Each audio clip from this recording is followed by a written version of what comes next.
next we are going to study about the procedure of framing laws by the parliament. Okay, the most important function of the parliament is to frame law or to make laws. Okay, the parliament can make laws on the union list, okay, as well as concurrent list, and during the emergency time on the state list also. Okay, so अगर हम bill law कैसे बनती है, any law पहले क्या bill के form में रहती है, bill when it is passed by the parliament and it is given assent by the president, then it become law. Okay, so basically procedure of passing a bill in the parliament, that is two, ordinary and money bill. There are two types of bill, ordinary bill and money bill. Ordinary bill can introduce in any house of the parliament, can introduce in any house of the parliament. Okay, any house, whereas money bill only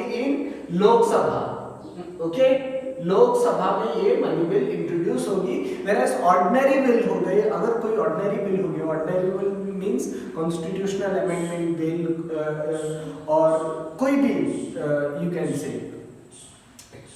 then money bill जो है, money bill वो कहाँ होगी, that is related to the Lok Sabha.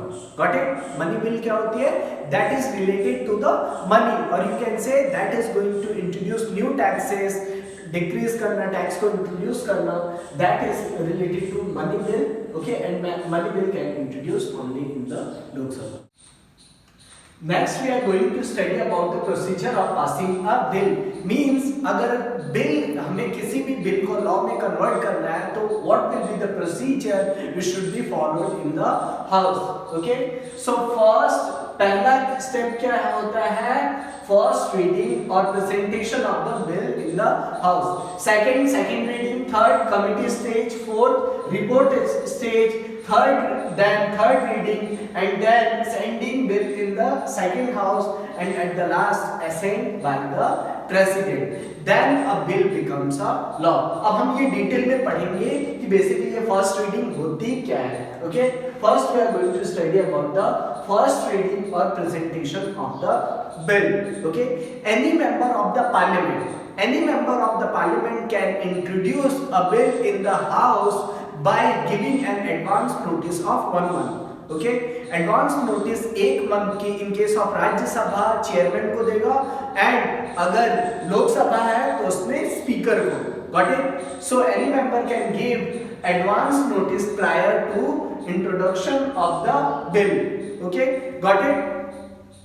अब for example bill introduce हो गई.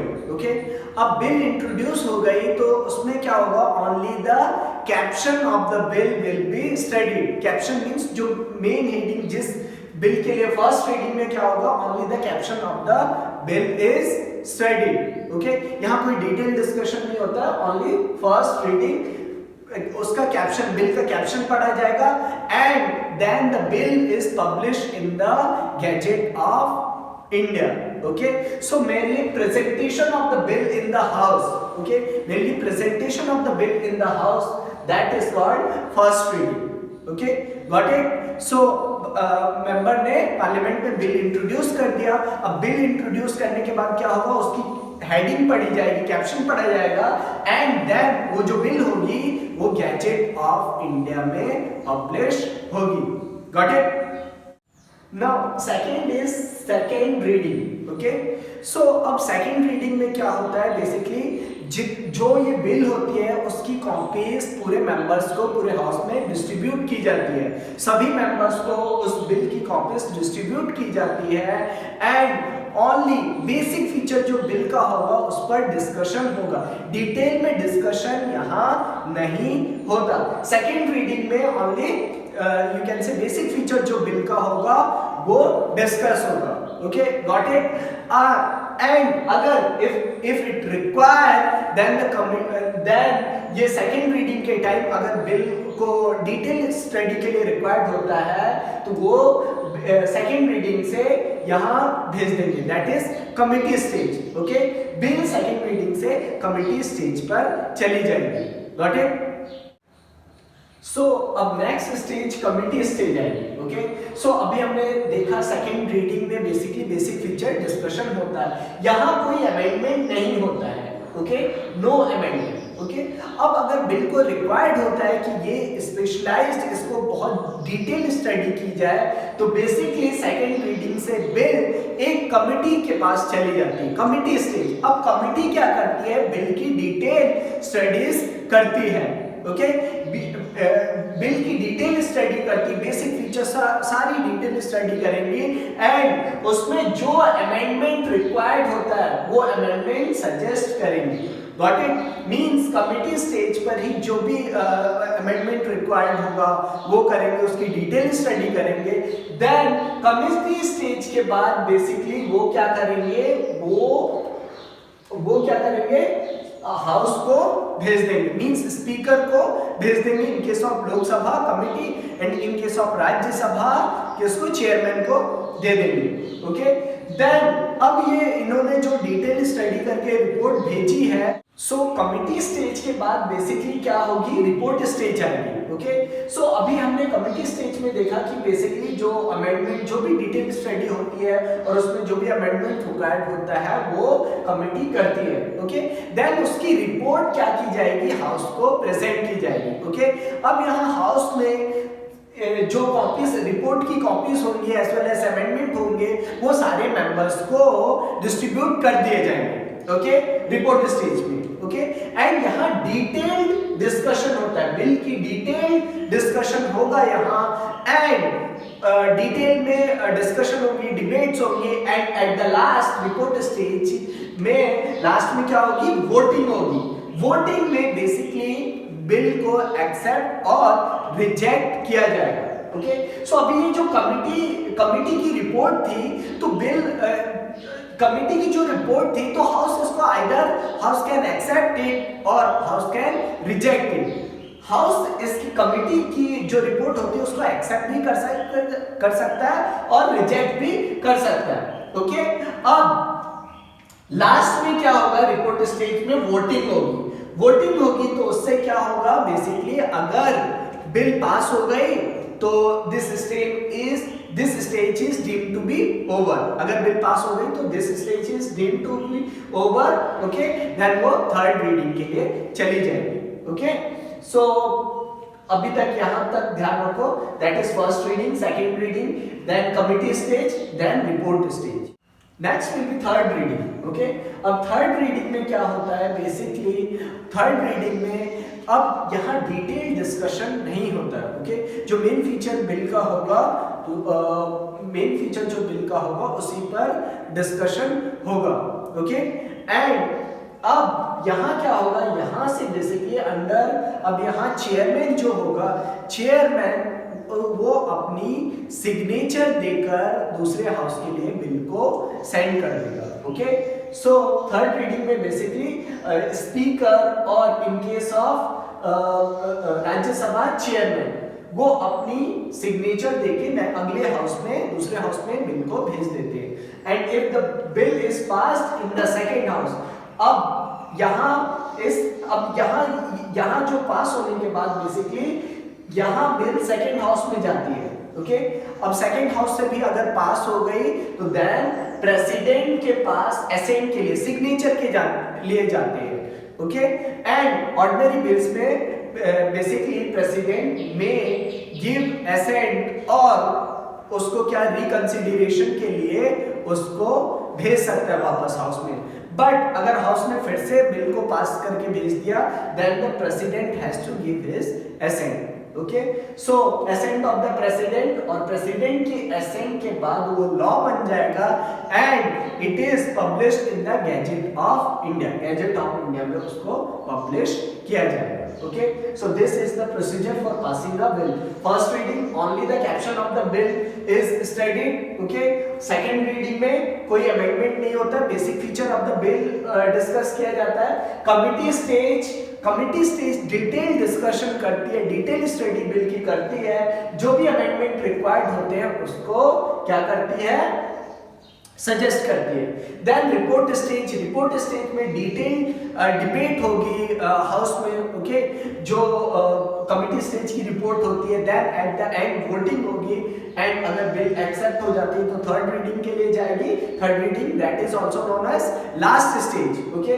Last stage, अब यहाँ क्या होगा, बेसिकली बेसिक फीचर फिर से डिस्कस होगा, एंड स्पीकर एंड चेयरमैन यहाँ अपनी सिग्नेचर देके नेक्स्ट हाउस में भेज देंगे, ओके। एंड बिल अगर नेक्स्ट हाउस से भी पास हो गई तो देन वो किसके पास जाएगी, प्रेसिडेंट के पास, और प्रेसिडेंट क्या करेगा, अपना सिग्नेचर दे देगा, and then bill will become a law. Got it? So this is procedure for passing a bill. Next we are going to study about the money bill, okay. अब money bill के लिए थोड़ा different procedure use होता है। कैसे? For example, money bill can only introduce in the house of people, that is Lok Sabha, okay. Lok Sabha में introduce की जाएगी, राज्यसभा में मनी बिल नहीं इंट्रोड्यूस होगी, okay. Then if the money bill is passed by the Lok Sabha, then it is sent for the reconsideration for the Rajya Sabha. Rajya Sabha के लिए reconsideration के लिए भेजेगी, and the Rajya Sabha has to pass the bill within 14 days. 14 days के अंदर राज्यसभा को bill pass करना है, okay. And Rajya Sabha can suggest amendment, but वो अमेंडमेंट जो राज्यसभा सजेस्ट करेगा उसको लोकसभा एक्सेप्ट कर सकता है और रिजेक्ट कर सकता है, ओके। सो बेसिकली वो पास ही मानी जाएगी, ओके, राज्यसभा से, ओके। अगर अमेंडमेंट भी उन्होंने किया है then it is pass by the house, okay. Then उसके बाद क्या होगा, बेसिकली जो स्पीकर होगा, then speaker will give assent to the bill, and वो प्रेसिडेंट के पास बिल को सिग्नेचर के लिए भेजेगा, okay. Then the president has to give assent to the bill. President इस मनी बिल की कंडीशन में उसको असेंट देनी ही पड़ती है, ओके। मींस अपना सिग्नेचर वो देगा ही, ओके।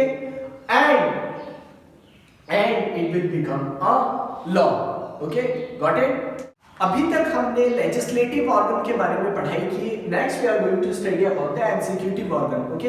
अभी हमने लेजिस्लेटिव ऑर्गन का देखा था। What is the main work of the legislative organ? Basically to frame the laws और to make the laws, okay. Second, executive what is the main function of the executive? The main function of the executive is to implement the law, okay, to implement the law, okay. A proper functioning of the government के लिए executive required होती है। Executive ही laws को execute करती है, policies formulate करती है, and programmes को इंप्लीमेंट करती है। Got it? So executive, okay. अब इंडिया में एग्जीक्यूटिव कौन कौन इंक्लूड होता है? President, PM, and it's council of minister, council of minister, okay, and also IAS officers, okay. IAS officers that is civil servants, इन्हें क्या बोलेंगे? Civil servants, okay. These are also part of executive, okay. अब ये जो होते हैं ये permanent executive होते हैं, एंड ये टेम्पररी और यू कैन से नॉन परमानेंट एग्जीक्यूटिव। जो पॉलिटिकल एग्जीक्यूटिव होती है नॉन परमानेंट और टेम्पररी, एक ये फिक्स ड्यूरेशन के लिए होते हैं, वेयरएज सिविल सर्वेंट जो होते हैं वो परमानेंट होते हैं। Got it? सो अब अगर नेक्स्ट हम बात करें तो फॉर एग्जांपल प्रेसिडेंट यहाँ जो नॉमिनल एग्जीक्यूटिव हेड होता है गवर्नमेंट का, whereas prime minister is the real executive head. Prime minister जो होता है रियल एग्जीक्यूटिव हेड होता है गवर्नमेंट का, ओके। अब इंडिया का अगर स्ट्रक्चर देखो तो basically India is a federal form of government. Federal form of government means there is a central government and state government, okay. Central और स्टेट गवर्नमेंट है, तो सेंट्रल गवर्नमेंट के लिए कौन सी एग्जीक्यूटिव होगी? Central executive that is headed by prime minister and it's council of minister. President plus Prime Minister and Council of Minister, and state that will governor plus CM and its Council of Minister, its Council of Minister, okay. Council of Minister में different ministers आ जाते हैं, cabinet minister, then deputy ministers, ministers for the states, okay. ये सारे आ जाएंगे got it? सो इतना भी ध्यान रखो कि एग्जीक्यूटिव में कौन कौन? President, prime minister and civil servant. Got it? We are going to study about the president. Okay? अब हम प्रेसिडेंट के बारे में पढ़ेंगे. Okay? So प्रेसिडेंट, अगर इलेक्शन की बात करें, president that is the nominal executive of the government or you can say head of the government. Okay? अब अगर प्रेसिडेंट की इलेक्शन की बात करें तो basically president is elected by an electoral college consisting of elected members. ध्यान रखना, elected members of both the houses of parliament, as well as members of the state legislative assembly, Lok Sabha, Rajya Sabha, as well as state legislative assembly. Okay, so इन ये सारे members president को choose करेंगे. Got it? So now next is what are the qualification required? Qualification क्या required होती है president बनने के लिए? Okay, minimum age should be 35 years. Okay, अब यहाँ minimum age कितनी होनी चाहिए? 35 years. हाँ, ये बताओ, लोकसभा के लिए कितनी? 25 लोकसभा, राज्यसभा के लिए 30 for the Rajya Sabha, and president के लिए 35. Okay, qualification minimum 35 years. He should be citizen of India. Okay, citizen of India. And इसके लिए जो क्वालिफिकेशन रिक्वायर्ड, अब इसके लिए वही क्वालिफिकेशन रिक्वायर्ड होती है जो एक मेंबर के लिए required. Means qualification for becoming member of the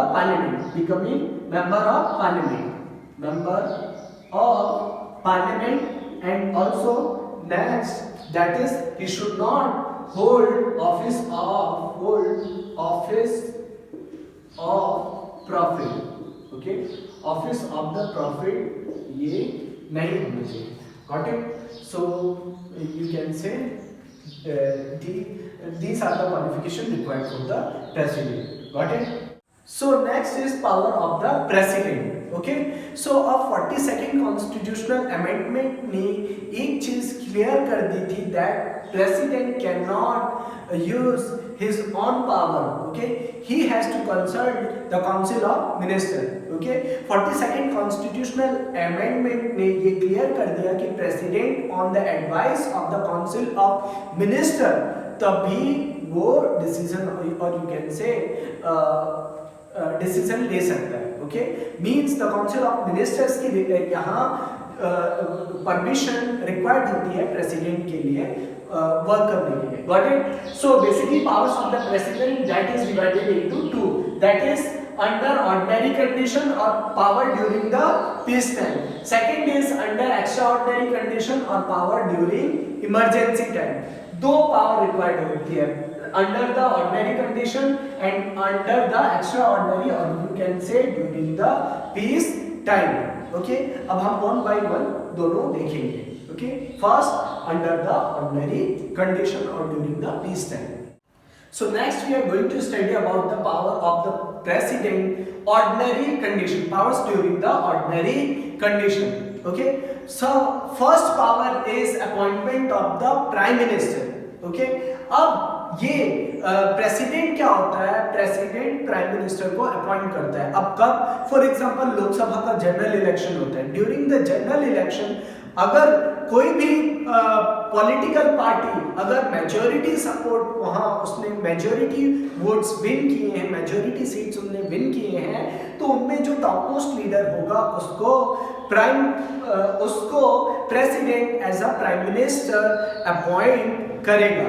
okay, अब सेकेंड इज जब मेजॉरिटी ना हो, एक तो मेजॉरिटी वाली कंडीशन. अब अगर in case if any single party fails to win majority support, अगर कोई सिंगल पार्टी मेजॉरिटी सपोर्ट नहीं जीत पाती तो उस कंडीशन में basically with using his own discretion, अपनी सुबुद्धि से वो ऐसे आदमी को चूज करेगा जो एक स्टेबल गवर्नमेंट रिप्रेजेंट करे, जो stable government. So basically coalition government बनेगी अगर मेजॉरिटी नहीं होगा, और सॉरी उस कोलिशन गवर्नमेंट में बेसिकली जो सबसे बड़ी पॉलिटिकल पार्टी होती है जिसकी सबसे ज्यादा सीट्स होती हैं उन्हीं का member as a prime minister elect किया जाता है.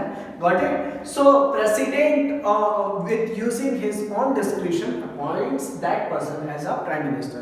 Got it. So first function is power is appointment of the prime minister and other minister. Okay, other minister, council of minister are elected on advice of the prime minister by the president. Second is work relating to appointment. अब ये जो important officials होते हैं, for example governor का appointment, ambassador का appointment, controller auditor का appointment, then auditor general का appointment, ये सारे जो important officials होते हैं इनकी अपॉइंटमेंट कौन करता है? प्रेसिडेंट. बट अब ये किसके बेसिस पर करता है? On the suggestion of council of minister. Council of minister जब सजेस्ट करेंगे then president is going to appoint these officers. Okay.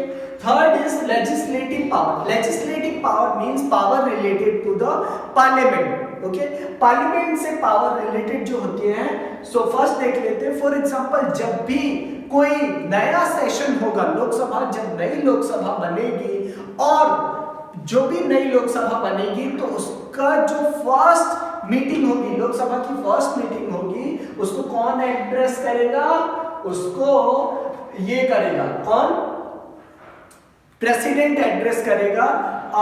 और हर साल की जो पहला सेशन होगा उसको भी कौन एड्रेस करेगा? प्रेसिडेंट एड्रेस करेगा. Okay, got it. सो जो भी न्यूली फॉर्म लोकसभा होगी उसकी फर्स्ट मीटिंग को प्रेसिडेंट इलेक्ट करेगा एंड ईच ईयर पहला सेशन ऑफ द हाउस को प्रेसिडेंट एड्रेस करेगा, कंबाइंड सेशन को. Okay. Second, to summon the parliament to hold a session to adjourn it and to dissolve it. अब president ही house को adjourn करता है, समन करता है एंड डिसॉल्व करता है. ओके. अब ये समन का क्या मतलब? समन करना मींस कि हाँ यू कैन से पार्लियामेंट अभी स्टार्ट होगा और पार्लियामेंट डिसॉल्व हो गया. ये सब काम किसका रहता है? प्रेसिडेंट का. ओके. कि अभी सेशन होने वाला है. ओके. और ये जो पार्लियामेंट है ये डिसॉल्व हो. डिसॉल्व भी कौन करेगा? President, but on the advice of prime minister. Okay. Second we are done. Then third, also the you can say president nominate 12 members to the Rajya Sabha. Okay, those people who have done excellent work in terms of literature, art, cinema, even sports. President appoint these 2 members to the Council of States, or you can say Rajya Sabha. Okay. Next important function, basically the most important, the president give assent to the bill and the bill becomes law only by giving assent by the president. Okay. अब जब president assent देता है तभी वो bill law बन पाती है. Okay. And the most important function, जब पार्लियामेंट सेशन में नहीं होता है तब, अब पार्लियामेंट सेशन में नहीं है तो क्या होगा? उस कंडीशन में भी लॉस रिक्वायर्ड होती है. तो बेसिकली प्रेसिडेंट उस टाइम क्या करेगा? ऑर्डिनेंस इशू करेगा. अब ये ऑर्डिनेंस क्या होती है? Temporary law when the parliament is not in session. Ordinance क्या होती है? Temporary laws when the parliament is not in session. So ये भी एक इंपॉर्टेंट पावर है प्रेसिडेंट की. ओके. So president क्या करता है? Basically to promulgate ordinance when the parliament is not in session. So these are related to legislative. Legislative means parliament. Okay. Next is financial power. Okay. A money bill can only be introduced with the permission from the president. Okay. Money bill को introduce करने से पहले president से permission लेनी पड़ती है. And also budget can introduce prior to permission of the president. Next is judicial power. Okay. If you look into the judicial power, appointment of the chief justice of India, supreme court जजेस, high court जजेस, these are done by the president. Okay. अब ये जितने भी appointment होते हैं on suggestion of the council of minister, इनको कौन अपॉइंट करता है? प्रेसिडेंट. ओके। अब प्रेसिडेंट किसी को दया भी दे सकता है, to pardon anyone, okay. Means for example कोई भी पर्सन, फॉर एग्जांपल मैं मर्डर के लिए कन्विक्टेड हो गया, ओके। मैंने मर्डर नहीं किया है बट सडनली ठीक है मैं कन्विक्ट हो गया, तो इन दैट कंडीशन मेरी, अगर मैं अपने को बोलूँ कि मेरा हिस्टोरिकल रिकॉर्ड बहुत क्लीन है, मैं बहुत अच्छा इंसान हूँ, तो उस कंडीशन में अगर मैं प्रेसिडेंट को पार्डन के लिए एक लेटर लिखूं, तो इन दैट कंडीशन प्रेसिडेंट मुझे क्या कर सकते हैं, हाँ, दया याचना दे सकते हैं, क्योंकि मैं अच्छा हूँ इसलिए, okay. Got it. Then with respect to powers, with respect to the armed forces and armed forces के regarding अगर देखा जाए तो president is the supreme commander of the armed forces, okay। armed forces का supreme commander president होता है। And next is political power. Political power में देखा जाए तो बेसिकली जितने भी ट्रीटीज होती हैं, जितने भी डेलीगेट्स आते हैं, वो जितने भी ट्रीटीज दूसरी कंट्रीज से होती हैं, वो सब प्रेसिडेंट के नेम पर होती है। The president entertains the diplomats, जो भी फॉरेन कंट्रीज से आते हैं, डिप्लोमेट्स आते हैं, ऑफिशियल्स आते हैं, उनको प्रेसिडेंट क्या करेगा, उनको प्रेसिडेंट एंटरटेन करेगा। Got it? Yes, so these are the powers of the president. So next we are going to study about the emergency power of the president. Okay. अब फर्स्ट ऑफ ऑल हमें ये देखना पड़ेगा what do mean by emergency. अब emergency होती क्या है? अगर आपको ध्यान हो तो मैंने स्टार्टिंग में जब फेडरल फॉर्म ऑफ गवर्नमेंट बताया था, तो डेमोक्रेसी के टाइप्स में मैंने बताया था 2 टाइप्स ऑफ डेमोक्रेसी होती है, एक unitary democracy and second one is federal. Unitary means सिर्फ एक ही गवर्नमेंट प्रेजेंट होगी, ओके। सो इंडियन कॉन्स्टिट्यूशन ने इंडिया को यूनिटरी का भी फीचर रखा है। किस कंडीशन में? यू कैन से during the condition of emergency. Emergency के कंडीशन में इंडिया एक यूनिटरी गवर्नमेंट बन जाएगी। अब इसका मतलब क्या हुआ? मींस अभी क्या है, फेडरल फॉर्म ऑफ गवर्नमेंट है, एक स्टेट गवर्नमेंट है एंड एक सेंट्रल गवर्नमेंट है, ओके। बट ड्यूरिंग इमरजेंसी के टाइम पर क्या होगा, बेसिकली ये जो स्टेट गवर्नमेंट है ये वर्क नहीं करेगी। ये पूरा इंडिया किसके अंडर होगा? ड्यूरिंग इमरजेंसी के अंडर सेंट्रल गवर्नमेंट, एक ही गवर्नमेंट होगी और वो है central government, okay. And central government पूरे इंडिया पर लॉस बनाएगी in case of national emergency. अगर पूरे देश में नेशनल इमरजेंसी डिक्लेयर हो जाती है उस कंडीशन में। Got it? So basically India will become a unitary, okay. Federal नहीं रहेगा, एक यूनिटरी फॉर्म ऑफ गवर्नमेंट हो जाएगी। Got it? So during emergency, so समझ में आया इमरजेंसी का मतलब क्या? All the powers will be vested in the hands of the central government, okay. Got it? अब इमरजेंसी के अगर टाइप्स देखें तो 3 types of emergency, national emergency, president rule और you can say state emergency, financial emergency, okay. अब one by one हम देखते हैं ये क्या है।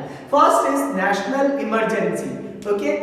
अब किसी दूसरी in the case of national emergency कब इंपोज होगी? पहला, for example if there is external aggression, अगर किसी दूसरी कंट्रीज ने इंडिया पर अटैक किया है, उस कंडीशन में इंडिया में नेशनल इमरजेंसी इंपोज हो जाएगी। अब इंटरनल डिस्टरबेंस और इंटरनल आर्म्ड अपराइजिंग, इन सब कंडीशन में भी नेशनल इमरजेंसी इंपोज हो सकती है। उस कंडीशन में क्या होगा? Basically central government will make laws in the whole country national emergency के time. Second is president rule. अब प्रेसिडेंट रूल क्या होता है? फॉर एग्जांपल अगर किसी भी स्टेट में, state that is ruled you can say headed by the CM and its council of minister, अब किसी स्टेट में अगर उनके पास मेजॉरिटी सपोर्ट नहीं है, if the state government is not working in accordance to the constitution, okay, in that condition अगर governor एक report president को सजेस्ट करता है कि that the state government is not working in accordance with the constitution, तो उस report के basis पर प्रेसिडेंट क्या कर सकता है? उस स्टेट में प्रेसिडेंट रूल इम्पोज कर सकता है। इन दैट कंडीशन अगर ऐसा हो जाएगा तो बेसिकली वो जो जब प्रेसिडेंट रूल इंप्लीमेंट हो जाएगा तो उस पर किसके पास लॉस बनाने की पावर किसके पास आ जाएंगी, काउंसिल ऑफ मिनिस्टर के पास और यू कैन से पार्लियामेंट के पास आ जाएंगे। गॉट इट, प्रेसिडेंट के पास आ जाएंगे। देन अब ये जो नेशनल इमरजेंसी और ये प्रेसिडेंट रूल है, इन दोनों को इंपोज करने के लिए बेसिकली हमें रेक्टिफिकेशन करना पड़ेगा विद इन 2 मंथ्स। 2 मंथ्स के अंदर जो भी प्रेसिडेंट ने डिक्लेरेशन पास किया है उसको पार्लियामेंट के थ्रू पास करवाना पड़ेगा। अगर विद इन 2 मंथ्स अगर ये पास नहीं हो पाएगा तो इमरजेंसी इंपोज नहीं रहेगी। Got it? सो ये रेक्टिफिकेशन करवाना पड़ता है जितने भी ऑर्डर्स हैं। Third is financial emergency. Okay, अब फाइनेंशियल इमरजेंसी फॉर एग्जांपल, अब इंडिया का फॉर एग्जांपल इंडिया का अगर टैक्सेशन बहुत लो हो रहा है और यू कैन से बजट बहुत ही गंदा है। अब बजट क्या होता है, 2 चीज होती है, एक रेवेन्यू और एक्सपेंडिचर, रेवेन्यू एंड एक्सपेंडिचर। अब ये रेवेन्यू क्या है, रेवेन्यू मींस ऑल टैक्सेस, जितने भी टैक्सेस गवर्नमेंट लेती है that are revenue. For example 2 types of taxes, direct और indirect. Direct taxes income tax, corporate tax, whereas indirect tax अभी जीएसटी है। Got it? सो जितना भी पैसा आएगा इन सब टैक्सेस से basically that will be the source of revenue, ये गवर्नमेंट की आमदनी है। एक्सपेंडिचर जितना भी गवर्नमेंट पॉलिटिकल प्रोग्राम्स में, सॉरी जितना भी कंट्रीज के लिए प्रोग्राम्स होते हैं, road building, national highway construction, railway, hospital, okay, infrastructure पर जितना भी मिलिट्री बजट, इन सब पर जितना भी खर्च होता है that is expenditure. Means government का जितना भी खर्च होता है उसे क्या बोलेंगे, एक्सपेंडिचर। अब अगर गवर्नमेंट की एक्सपेंडिचर बहुत ज्यादा है, एक्सपेंडिचर बहुत ज्यादा है एंड रेवेन्यू बहुत कम है, मींस हम पर कर्ज बढ़ता जा रहा है। ओके, कर्ज बढ़ता जा रहा है और हम उसको नहीं ले पा रहे हैं। इन दैट कंडीशन बेसिकली क्या होगी, फाइनेंशियल क्राइसिस कंट्री में होगी। एंड उस फाइनेंशियल क्राइसिस को बचने के लिए बेसिकली प्रेसिडेंट क्या कर सकता है, प्रेसिडेंट फाइनेंशियल इमरजेंसी डिक्लेयर कर सकता है। इन दैट कंडीशन बेसिकली क्या होगा, ये जो गवर्नमेंट एक्सपेंडिचर कर रही है ये क्या हो जाएंगे, गवर्नमेंट के एक्सपेंडिचर रिड्यूस हो जाएंगे और अपनी फाइनेंशियल कंडीशन ट्रैक पर आ सकती है। Got it? So 3 types of emergencies होती है, नेशनल इमरजेंसी, प्रेसिडेंट रूल और state and also financial emergency. Okay, ये सारे आपको याद रखना।